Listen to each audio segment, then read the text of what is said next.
बिस्मिल्लाहिर्रहमानिर्रहीम। अस्सलामुअलैकुम। इस वाक़े में सुल्तान सलाहुद्दीन अय्यूबी की ज़िंदगी पर एक बहुत बड़ा बदकारी का दाग लगने के बारे में आपको आगाह किया जाएगा। आधी रात का वक्त हो चुका था। सुल्तान सलाहुद्दीन अय्यूबी जो कि मुस्तकबिल का सुल्तान था, इस पर एक शारिया नामी लड़की ने बदकारी का इल्ज़ाम लगा दिया था। काजी इब्न आरसून जो कि सुल्तान सलाहुद्दीन अय्यूबी का उस्ताद भी था, सुबह इस मुकदमे को सुनने वाला था। ये इल्ज़ाम एक आम इंसान पर नहीं बल्कि एक बासलाहियत और बाकरदार इंसान सुल्तान नज़्मुद्दीन अय्यूबी के बेटे सुल्तान सलाहुद्दीन अय्यूबी रहमतुल्लाह अलैह पर एक लड़की ने लगाया था। काजी इब्न आरसून बहुत परेशान था कि अगर मेरी शागिर्द पर लगाया गया इल्ज़ाम साबित हो गया तो मेरी सारी ज़िंदगी की तालीम और दी गई तरबियत पर पानी फिर जाएगा। काजी ने वज़ू किया और जाए नमाज पर अल्लाह की हुजूर सजदे में गिर गया और रोने लगा। ए मेरी मालिक, तेरी बाकरदार नेक बंदे पर मुश्किल वक्त आ पड़ा है, तो इसकी आपने गैबी मदद फरमा और इसकी इज़्ज़त की हिफाजत फरमा। बेशक तू ही इज़्ज़त देने वाला है और तू ही ज़िल्लत देने वाला है। मेरा दिल नहीं मानता कि सुल्तान सलाहुद्दीन अय्यूबी रहमतुल्लाह अलैह किसी की तरफ बुरी नज़र भी उठाकर ना देखे, लेकिन सुल्तान सलाहुद्दीन अय्यूबी रहमतुल्लाह अलैह पर इतना बड़ा इल्ज़ाम लगा रही है। ये मोहतरमा नाज़रीन, ये वाक़या कुछ इस तरह है कि जब सुल्तान नूरुद्दीन ज़ंगी अपनी सुल्तनत पर कायम व दायम थे तो सुल्तान सलाहुद्दीन अय्यूबी पर एक शारिया नामी लड़की ने इल्ज़ाम लगाया कि सलाहुद्दीन अय्यूबी ने इसके साथ ज़बरदस्ती ज़िना करने की कोशिश की। तमाम लोग हैरान थे कि सुल्तान इस तरह का काम कैसा कर सकता है। क्या किसी को यकीन नहीं आता? कोई कुछ बात करता और कोई कुछ बात करता। अगली सुबह सुल्तान नूरुद्दीन ज़ंगी की मौजूदगी में काजी इब्न आरसून ने ये मुकदमा सुनना था और सुल्तान सलाहुद्दीन अय्यूबी रहमतुल्लाह अलैह पर जुर्म आयद होने की बाद सज़ा सुनाई जानी थी। सलाहुद्दीन अय्यूबी सारी रात बुखार में तड़फता रहा और अल्लाह से दुआ करता रहा, ए मेरे मालिक, तू ही मेरी मदद फरमा, तू ही बेहतर जानता है, तू ही सबसे सच्चा है। बेशक मेरी मदद करने वाला सिर्फ तू ही है। सुबह का वक्त हुआ। सुल्तान सलाहुद्दीन अय्यूबी का बुखार बहुत ज़्यादा तेज़ था। सलाहुद्दीन ने वज़ू किया और नमाज के लिए खड़े हो गए। नमाज ख़त्म करने के बाद अल्लाह के हुजूर सजदे में गिर गया, दुआ मांगने और कहा, ए मेरी मालिक, तू ही मेरी इज़्ज़त रखना। वो दिन अय्यूबी ख़ानदान के लिए बहुत ही अजीब दिन था। लोग बड़े बेताबी से इसके लिए इंतज़ार कर रहे थे कि जब सुल्तान नूरुद्दीन ज़ंगी की मौजूदगी में काजी इब्न आरसून इस मुकदमे को सुनेंगे और सुल्तान सलाहुद्दीन अय्यूबी के साथ क्या होने वाला है, क्योंकि इस वक्त भी कुछ लोग नूरुद्दीन ज़ंगी के ख़िलाफ़ थे जबकि कुछ लोग नूरुद्दीन ज़ंगी के साथ थे। इसलिए लोगों की जहन में मुख्तलिफ़ किस्म की सवालात हैं। सूरज शुरू हो चुका था। सुल्तान नूरुद्दीन ज़ंगी अपने दरबार में आ चुका था और इसकी बाएं जांब काजी इब्न आरसून का तख्त था और नीचे सलाहुद्दीन की हाथ बांधे खड़ा था। थोड़ी देर की बाद काजी ने फर्द जुर्म पढ़ाकर सुनाया और फर्द जुर्म पढ़ने के बाद सुल्तान सलाहुद्दीन अय्यूबी रहमतुल्लाह अलैह से मुखातिब हुआ और कहा कि तुम्हें अपनी सिपाही में बोलने का पूरा हक है कि आप बोले।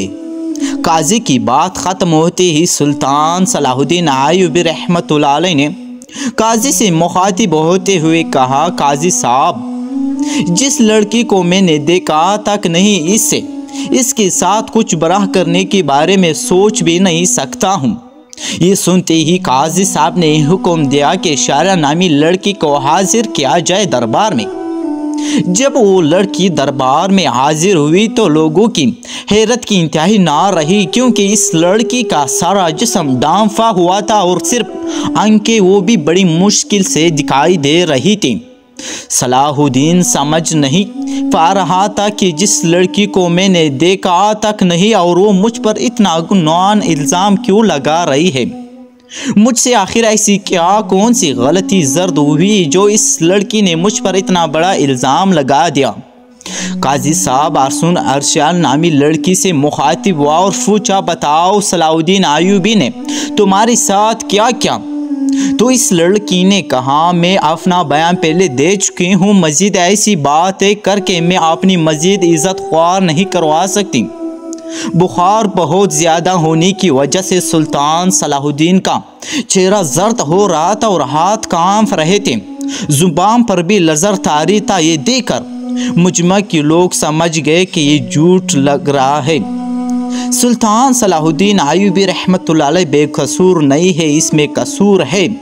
سلطان نور الدین زنگی بڑے غور سے سارا منظر دیکھ رہا تھا، پوری دربار میں سناٹا چھایا ہوا تھا۔ لوگ بڑے غور سے صلاح الدین اور اس لڑکی کی باتوں کو سن رہے تھے۔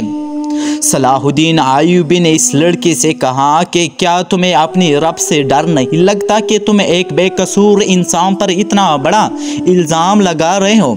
لوگ سمجھ رہے تھے کہ سلطان نور الدین زنگی کا بھتیجا ہونے کی وجہ سے سلطان صلاح الدین ایوبی اگر مجرم بھی قرار بھی دیا گیا تو سزا سے بچ جائے گا۔ صلاح الدین نے قاضی سے کہا کہ جب ہم کسی بھی مسئلے کا حل نہیں نکال پاتے تو ہم پھر اپنے اللہ کی طرف رجوع کرتے ہیں، اور میں بھی اس لڑکی کو کہتا ہوں کہ اگر یہ اللہ کو حاضر و ناظر جان کر اللہ کی قسم کہا کر یہ کہہ دے کہ اس کا الزام سچا ہے تو میں وہ بھی گناہ قبول کر لوں گا جو مجھ سے سرزد بھی نہیں ہوا ہے۔ یہ سنتی ہی وہ لڑکی صلاح الدین کو غور فکر سے دیکھنے لگی اور سلطان صلاح الدین کی حالت سمجھ چکے تھے۔ تھوڑی دیر غور دیکھنے کی بعد وہ لڑکی چہ کر رونے لگی اور کہا میں تمام مجمع کے سامنے اللہ کو حاضر و ناظر کہہ کے کہتی ہوں کہ سلطان صلاح الدین بالکل بے قصور ہے، یہ سارا گناہ میرا ہے۔ یہ سن کر سارا مجمع حیران رہ گیا اور اس لڑکی کی چند الفاظ نے مقدمہ کو الٹ کر دیا۔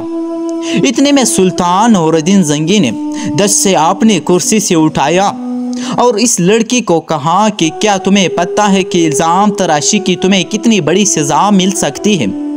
تو اس نے کہا مجھے معلوم ہے کہ اس مجھے کتنی بڑی سزا ملے گی، جس کے بعد قاضی نے اشارہ سے کہا کہ آخر ایسی کیا وجہ تھی کہ تم نے سلطان صلاح الدین ایوبی رحمۃ اللہ علیہ پر اتنا گنوان الزام لگایا؟ تو لڑکی اپنی آنکھیں جھانک لی، لیکن جب سلطان نور الدین زنگی رحمۃ اللہ علیہ نے لڑکی کی طرف دیکھا تو اس نے کہا اے میری سلطان میں جانتی ہوں کہ مجھ سے بہت بڑا گناہ ہو گیا، شاید جس کی تلافی بھی ناممکن ہو، کیونکہ جو داغ سلطان صلاح الدین ایوبی رحمۃ اللہ علیہ کی کردار پر وہ شاید میں چاہتی ہوئی بھی نہ مٹا سکوں، لیکن یہ سب کام کرنے کے لیے میں مجبور تھی۔ سلطان نور الدین زنگی نے پوچھا کہ بتاؤ تمہیں اس کام کے لیے کس نے مجبور کیا؟ تو اشارہ نامی لڑکی نے عامر ابن مرکوم کی طرف اشارہ کرتے ہوئے کہا کہ اس عالم مرد امیر نے مجھے یہ سب کرنے کے لیے مجبور کیا۔ یہ سب سنتے ہی تمام درباری عامر ابن مرکوم کو ملامت اور غصے کی نظروں سے دیکھنے لگے۔ عامر ابن مرکوم اپنی جگہ سے اٹھا اور بڑے دبدبے کے ساتھ کہنے لگا یہ لڑکی جھوٹ بول رہی ہے، میں بھی صلاح الدین کی طرح اس لڑکی کو نہیں جانتا۔ تو نور الدین زنگی نے کہا کہ کل معلوم ہو جائے گا کہ کون بے گناہ ہے اور کون گنہگار ہے۔ اس کے بعد سلطان نور الدین زنگی نے شہر نامی لڑکی کو اپنے کمرے میں بلایا اور پوچھا کہ بتاؤ اصل ماجرا کیا ہے؟ لڑکی نے کہا ایک جنگ میں میرے ماں باپ مار گئے تھے اور میں اس مظالم عامر ابن مرکوم کے ہاتھ لگ گئی تھی، جسے مجھ پر بے انتہائی ظلم کرتا تھا، بے حد تشدد کرتا تھا، اور شاہی کنیز کی جانچ کرنے کے بعد اس لڑکی کے پیٹ پر کوڑوں کی نشان بھی دکھائی دے رہی تھی۔ اور ادھر سلطان نور الدین زندگی کی خاص جاسوسوں نے شاریہ اور عامر ابن مرکوم کے بارے میں سارے معلومات اکٹھے کر لی اور ان کی آپس کی تعلق کو سلطان کے سامنے بے نقاب کر دیا۔ یہ دیکھ کر سلطان نے اگلے دن پورے مجمع کو ایک جگہ پر اکٹھے ہونے کی دعوت دے دی۔ یہ دعوت اس لیے تھی کہ قاضی ابن مرکوم کی سزا لوگوں کے سامنے دکھائی جا سکے۔ تمام لوگ بڑے بڑے دور دور سے عامر ابن مرکوم کی حالت دیکھنے کے لیے آئے۔ جب اس کو میدان میں لایا گیا تو سخت زنجیروں میں جکڑا ہوا تھا۔ لوگ اس کو ملامت کی نظروں سے دیکھ رہے تھے۔ शरीयत के मुताबिक इसे 70 कोड़े मारे गए और इसके बाद सुल्तान नूरुद्दीन जंगी रहमतुल्लाह अलैह ने इसकी तमाम जायदाद ज़ब्त कर ली, इससे शाही ओहदा भी ले लिया और इसकी तमाम जायदाद सुल्तान सलाहुद्दीन अय्यूबी को देने की दावत दी। लेकिन सुल्तान सलाहुद्दीन अय्यूबी रहमतुल्लाह अलैह ने ये कहते हुए टकरा दिया कि मैं किसी का माल अपने हिस्से में रखकर हासिब नहीं बनना चाहता। और इसी तरह सुल्तान सलाहुद्दीन अय्यूबी रहमतुल्लाह अलैह की अल्लाह ताला ने गैबी मदद की और इसकी वजूद पर लगाया ये बदकारी का दाग दूध की तरह धकेल दिया। बेशक अल्लाह अपनी बंदों की मदद फरमाता है।